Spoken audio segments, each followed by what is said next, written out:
Στο μάθημα αυτό θα δούμε μια επαναληπτική άσκηση πάνω σε καθαρή παρούσα αξία με χρήση κεφαλαίου κίνησης, γιατί είναι σως για τις φετινές εξετάσεις. Λοιπόν, ας διαβάσω την άσκηση. Έστω ότι έχουμε μια επιχείρηση που εξετάζει μια τριετή επένδυση σε ένα μηχάνημα. Το μηχάνημα αναμένεται να αυξήσει τα έσοδα κατά 50.000 το χρόνο και να μειώσει τα έξοδα κατά 20.000 το χρόνο. Δίνεται επίσης ότι για την απόκτηση του μηχανήματος η εταιρεία πλήρωσε κόστος 120.000 ευρώ και επίσης κατέβαλε για κεφάλαιο κίνησης 30.000 ευρώ. Το μηχάνημα έχει δεκαετή διάρκεια και η εταιρεία υπολογίζει να το πουλήσει στην αναπόσβεστη αξία στο τέλος των 3 ετών. Κάθε χρόνο το κεφάλαιο κίνησης θα αυξάνεται κατά 10%, ενώ στο τέλος των 3 ετών αναμένεται να εισπραχθεί η αξία του κεφαλαίου κίνησης, η αξία του. Δίνεται επίσης ότι ο φορολογικός συντελεστής είναι ίσος με 40% και η επιχείρηση χρηματοδοτεί την επένδυση με δανειακά κεφάλαια επιτοκίου 8%. Η υπολειμματική αξία του μηχανήματος δίνεται ότι είναι 10%. Τα ερωτήματα που πρέπει να απαντήσουμε είναι τα ακόλουθα. Εάν ο πληθωρισμός είναι ίσος με 5%, να βρεθεί η καθαρή παρούσα αξία σε ονομαστικούς και πραγματικούς όρους και να αξιολογηθεί η επένδυση με τη μέθοδο του ΕΒΑ. Για να δούμε πώς λύνεται αυτή η άσκηση. Αρχικά θα πρέπει να υπολογίσουμε τις καθαρές ταμειακές ροές. Το πρώτο βήμα που κάνω είναι υπολογίζω τις καθαρές ταμειακές ροές προφόρων. Οι καθαρές ταμειακές ροές προφόρων είναι πολύ απλά τα έσοδα μείον τα έξοδα. Προσοχή εδώ πέρα, στη συγκεκριμένη άσκηση, δεν μας δίνει τα έσοδα και τα έξοδα κάθε έτους. Μας λέει απλά ότι τα έσοδα θα αυξηθούν κατά 50.000 και ότι τα έξοδα θα μειωθούν κατά 20. Επομένως, το όφελος που θα έχουμε από αυτή την επένδυση θα είναι 70.000. Αυτήν θα πάρω σαν καθαρή ταμειακή ροή προφόρων. Άρα, θα υπάρχουν δύο περιπτώσεις. Στη μία περίπτωση είναι να σας δίνει άμεσα ποια είναι τα έσοδα και τα έξοδα. Οπότε εκεί θα αφαιρέσετε έσοδα μείον έξοδα για να δείτε την καθαρή ταμειακή ροή προφόρων. Η άλλη περίπτωση είναι να σας λέει πόσο θα αυξηθούν τα έσοδα ή πόσο θα μειωθούν τα έξοδα και επομένως να βρίσκετε την καθαρή ταμειακή ροή προφόρων από το όφελος. Εδώ αυξάνονται τα έσοδα κατά 50, μειώνονται τα έξοδα κατά 20, επομένως το όφελος είναι 70. Αυτό θα πάρω σαν καθαρή ταμειακή ροή προφόρων. Το επόμενο βήμα που θα χρειαστεί να υπολογίσω είναι την ετήσια απόσβεση. Η ετήσια απόσβεση θα είναι ίση με το κόστος του μηχανήματος μείον την υπολειμματική αξία για τη διάρκεια ζωής του μηχανήματος.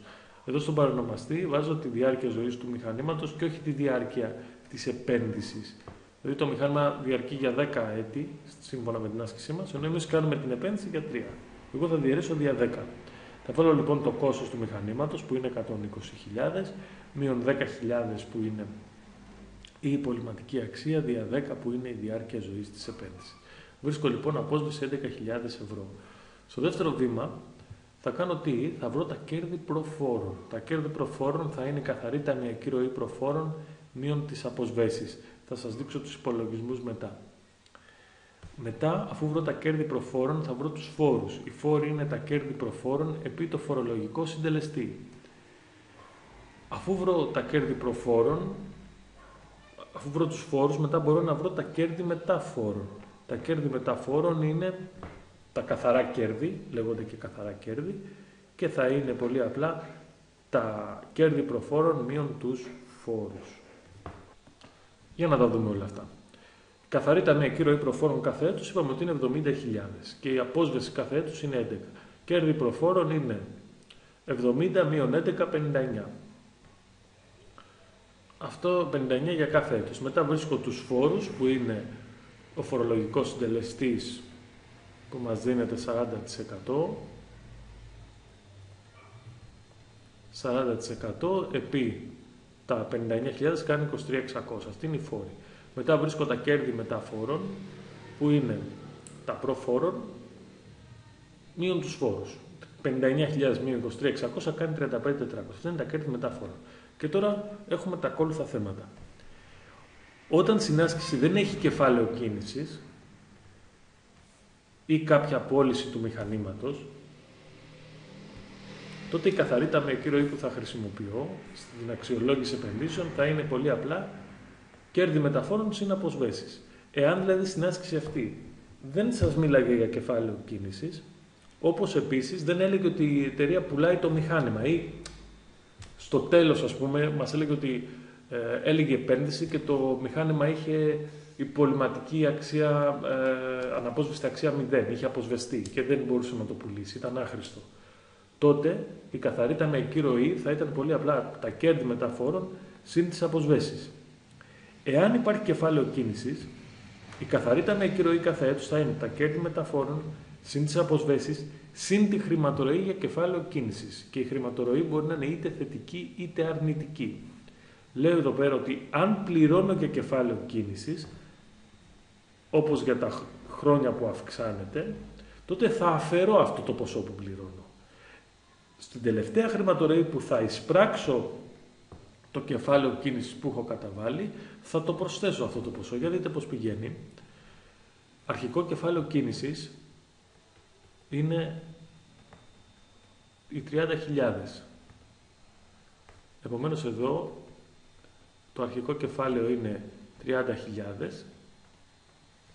Μου λέει ότι κάθε χρόνο αυξάνεται κατά 10%. Επομένως τον πρώτο χρόνο θα είναι πόσο? 30.000 συν 10% στο 30.000. 33.000.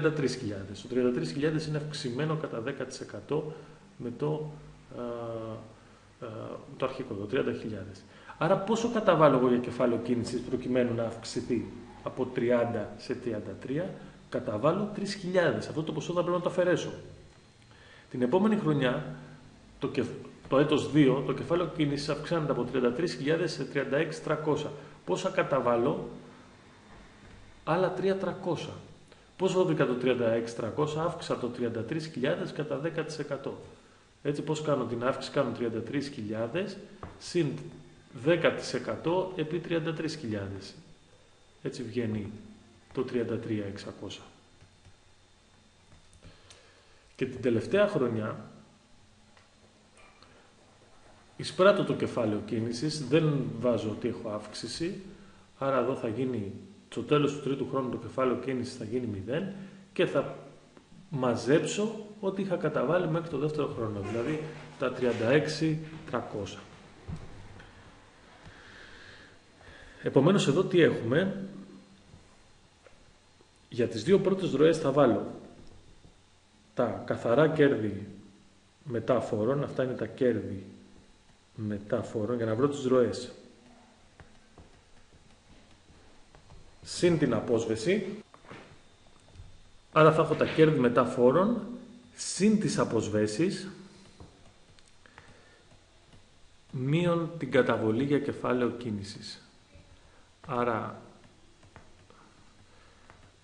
θα βγει εδώ πέρα η χρηματορροή 35.400 και 11.000 μείον 3.000, 43.400.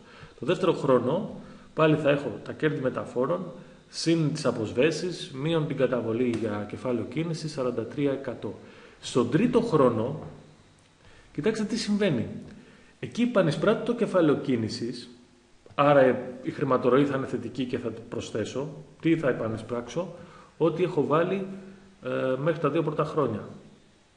Ουσιαστικά είναι 3 χρόνια που έχει αυξηθεί το κεφάλαιο κίνησης, γιατί είμαστε 0, 1, 2 και εγώ το εισπράττω εδώ, στον τρίτο χρόνο. Απλώς εδώ δεν έκανα αύξηση.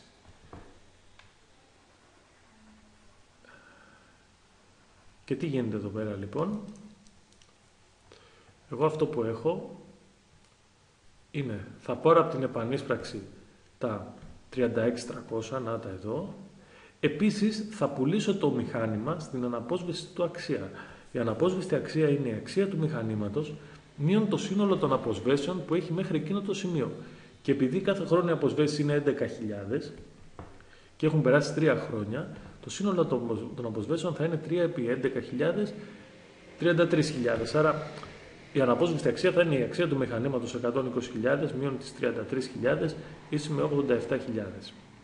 Επομένως, η καθαρή ταμιακή ροή του χρόνου 3 θα είναι 35.400 και 11.000 και 36.300 και 87.000 που είναι 169.700. Άρα έχω βρει τις ροές που θα χρησιμοποιήσω για την καθαρή παρούσα αξία. Σας δίνω τώρα στην άσκηση ότι το προεξοφλητικό επιτόκιο είναι 8%.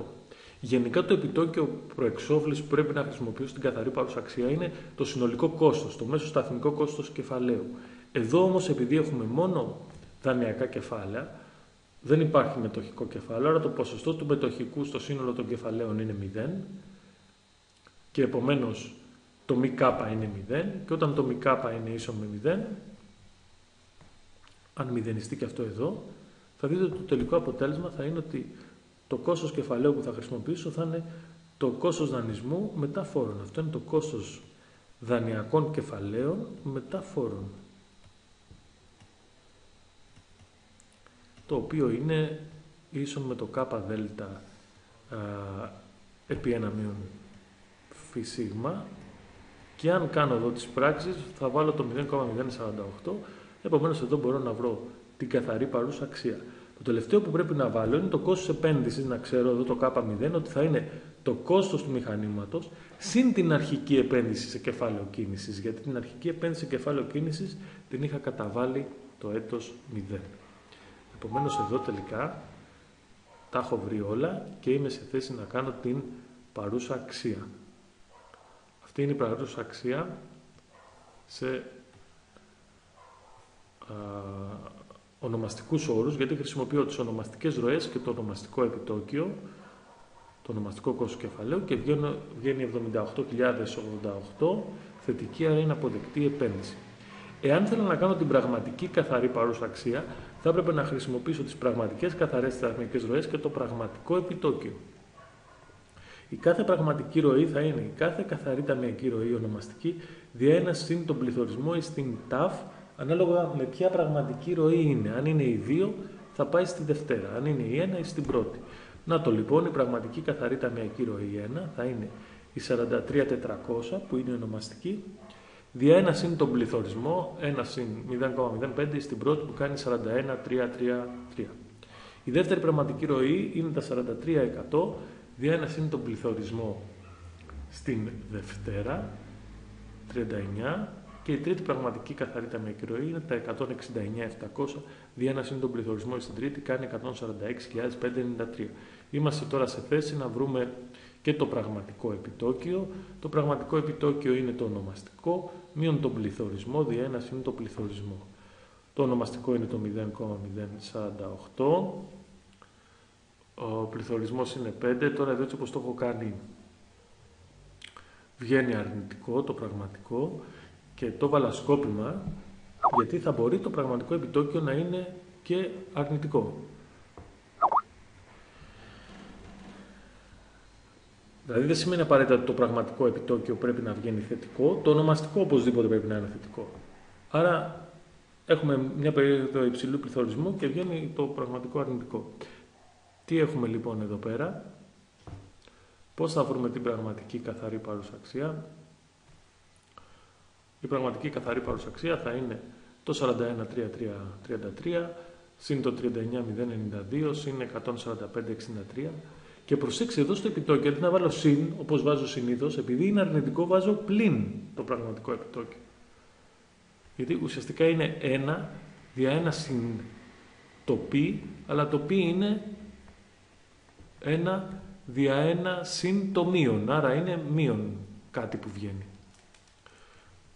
Μπορεί να συμβεί και αυτό έτσι σαν παγίδα, δηλαδή το πραγματικό επιτόκιο να βγαίνει αρνητικό. Άρα αν κάνουμε τις πράξεις αυτό κάνει 78.088 και πρέπει να τονίσω ότι είτε χρησιμοποιήσω αξιολόγηση ονομαστικούς, δηλαδή με ονομαστικές ροές και ονομαστικό επιτόκιο, είτε σε πραγματικούς με πραγματικές ροές και πραγματικό, θα βρω το ίδιο αποτέλεσμα. Πώς θα κάνουμε αξιολόγηση με ΕΒΑ. ΕΒΑ είναι το επιτόκιο που μηδενίζει την καθαρή παρούσα αξία. Ας το κάνω σε ονομαστικούς όρους. Κάνω δοκιμές. Εγώ είδα πριν ότι με το κόστος κεφαλαίου 4,8 η καθαρή παρούσα αξία βγαίνει 78.000. Άρα σκέφτομαι ότι πρέπει να δοκιμάσω ένα επιτόκιο που να είναι μεγαλύτερο από το 4,8 για να πάω την καθαρή παρούσα αξία προς το 0. Εάν βάλω ένα 10% και κάνω τις πράξεις, βρίσκω 52,272.